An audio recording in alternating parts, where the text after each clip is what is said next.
Hello everyone, Daryl the Northern Vinyl Guy coming at you with another video, and today I'm going to be doing a kind of a thread response to try to get Martin at the Vinyl Scavenger up to 500 subscribers. However, last week when I found out about this thread, I went over to his channel and I actually was the 500th subscriber. I clicked on it. He was at $4.99 at that time. And yeah, I was the 500th subscriber. I had promised Martin that I was going to do a thread response to this, but just been traveling and a few other things. I've been away, so I wasn't able to do it. And as of the recording of this video, he was at 592 subscribers, so 92 more than what he initially had wanted to do. So let's try to get him up to a 600 subscriber, and that way he will be 100 more than what he initially wanted to, obviously, at the time of his recording. So what I'm going to do is I will leave a link to his original video down below, and we'll go from there.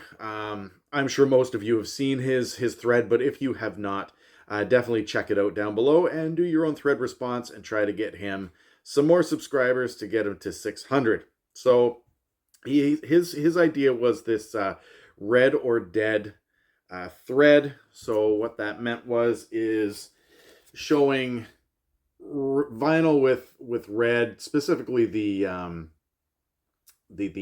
edge of the vinyl, and then to show 5 musicians that have since passed on. So red or dead.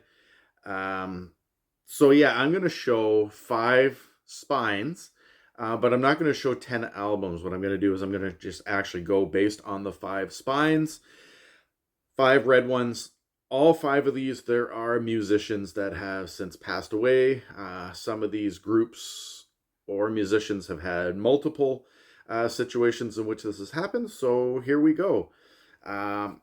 So number 1 sleeve, or spine, I should say, is Meatloaf, Battle to Hell.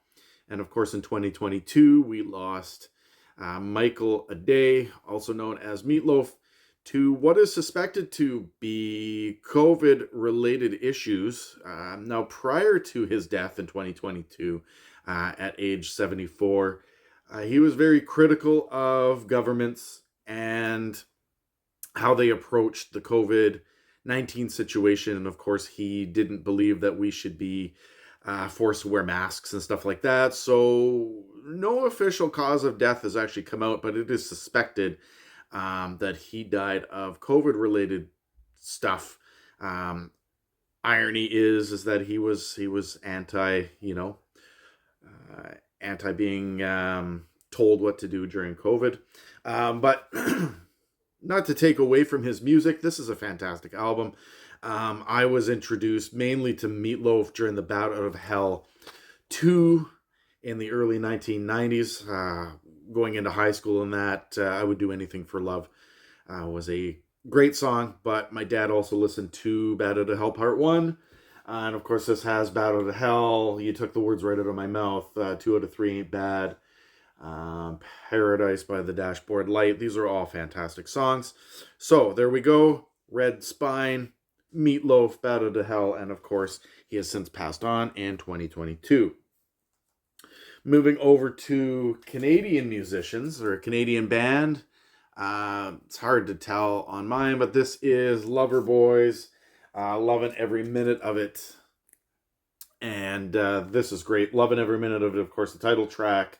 This Could Be the Night, which was kind of a ballad. And others that are on here. Loverboy has, since the release of this album, lost 2 members, both bassists. That would include bassist Scott Smith in 2000, aged 45. He disappeared while sailing and has been declared dead in absentia, suspected to be drowning as a result of a sailing incident.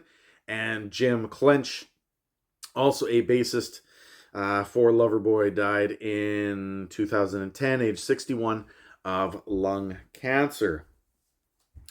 All right, moving back to the early 1970s with some, I guess, Bach keyboard inspired electronic music. And that is Apollo 100. And we tend to call them one hit wonders. But their hit song, Joy, which is a full on instrumental, and their guitarist, who was kind of a founding member of this band, Vic Flick, died at age 87 in 2024 of Alzheimer's related complications. So yes, Vic Flick, don't hear too much about Apollo 100, but really cool stuff. Like I said, they're kind of a one-hit wonder keyboard electronic band. And of course, Vic Flick is known for his role in the James Bond series with some recordings and things like that. So sad loss there. I'm going to flip over my card here because I'm never going to remember all of this information. Next, but not least, we have this album here, which is Gloria Gaynor, Red on the Spine, Gloria Gaynor's I Have a Right. Of course, disco music, the previous year, 1978, I Will Survive was released. Now, in this case, it is not Gloria Gaynor herself. She is still out there. She is still doing well. But the guitarist that was prominent on this album, Wah Wah Watson, died in 2018.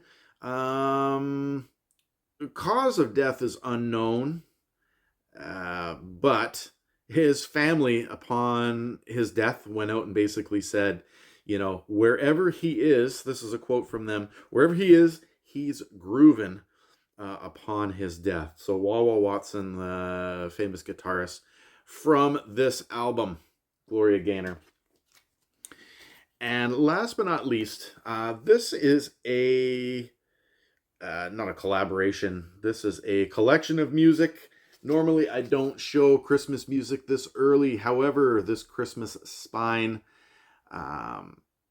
is from the very special Christmas album, which my parents had the red and the green when I was growing up as a kid on CD. However, on the back side, right, obviously it's a collection of different music. There are multiple musicians and or bands from this particular album, most notably the Pointer Sisters, Whitney Houston, and Run DMC, that have all lost members or themselves have passed on. The Pointer Sisters, of course, did Jump for My Love and Automatic and all that kind of stuff. But they did Santa Claus Is Coming to Town on this particular album. And they have since lost 3 sisters, June, Bonnie, and Anita. June in 2006, age 52, complications from cancer. Bonnie in 2020, age 69, complications from liver disease and cardiac arrest. And then most recently in 2022, Anita passed away from cancer at the age of 74. Of course, Whitney Houston, one of the biggest, most sudden deaths of 2012. She was aged 48. Death has been declared accidental, but she had been suffering from possible depression, things like that at that time. So yes, Whitney Houston, definitely a loss in the music industry. And then Run DMC, famous rap group from the 1980s, of course, collaborating with Aerosmith, doing Walk This Way. Before I continue, actually, Whitney Houston did Do You Hear What I Hear on this collection, and Run DMC did Christmas in Hollis, famous rap Christmas song. And tragically, Jason Mizell in 2002, the famous DJ from Run DMC, was murdered possibly in a drug-related situation, but nonetheless, he was murdered at the young age of 37. And so there we go. We've got 5 red spines. We've got 5 musicians minimum on those 5 albums that have sadly passed away. And let me know your thoughts. What are your thoughts on these albums?